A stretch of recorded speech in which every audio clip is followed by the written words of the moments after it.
ပထမဆုံးမေးချင်တာကပြောလိုက် education ကိုဘာကြောင့်ရွေးချယ်ခဲ့ရလဲညီမလေး ရွေးချယ်ခဲ့ရတာတော့ pure like ရလက်ကောင်းလေးဆောင်ပါpure like ကတော့နှစ်စဉ်နှစ်တိုင်းဘာလို့ဆိုပုံလို့ရှိနေလဲရမယ့်တရားပြည့်သူတွေကိုမျိုးထုတ်ပေးနေတဲ့အကြောင်းတစ်ကြောင်းဖြစ်တဲ့အတွက်ကြောင့်မလို့ယုံကြည်စိတ်ချမှုပြည့်နေပြီးွားမှု pure like ကိုပဲရွေးချယ်ခဲ့ပါရဲ့ရှင်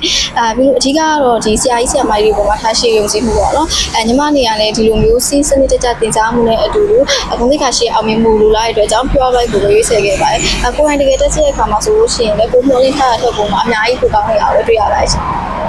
ပြောလိုက်မှာဇီဝဗေဒတရားရခဲ့တဲ့သူကအဲ့ဒါညီမလေးလားဟုတ်ပါရဲ့ရှင်ပြောလိုက်မှာလည်းအရင်ညီမရဲ့စီနီအပေါ်မှာမှာဆိုရင်လည်းဒီဇီဝဗေဒအပြင်ဒီဗဗေဒနဲ့သင်္ချာပါလိုက်များကိုလည်းရမှတ်တရားအပြည့်အရှိခဲ့ပါရဲ့ရှင်ဂုံကြီးအများကြီးနဲ့အောင်နေဆိုတော့စုစုပေါင်းရမှတ်လေးကိုရောသိလို့ရမလားစုစုပေါင်းရမှတ်ကတော့ညီမကတိုတယ်918မှတ်ရရှိပါရဲ့ရှင်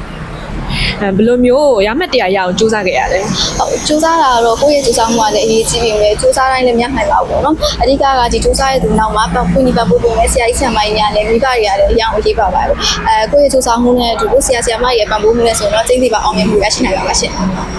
ဘယ်တက္ကသိုလ်ဆက်ပြီးတော့တက်ရောက်သင်ကြားမှာလဲညီမကတော့ဒီစစ်တက္ကသိုလ်တေးချံကုန်မှာတက်ရောက်သင်ကြားမှာပါရှင်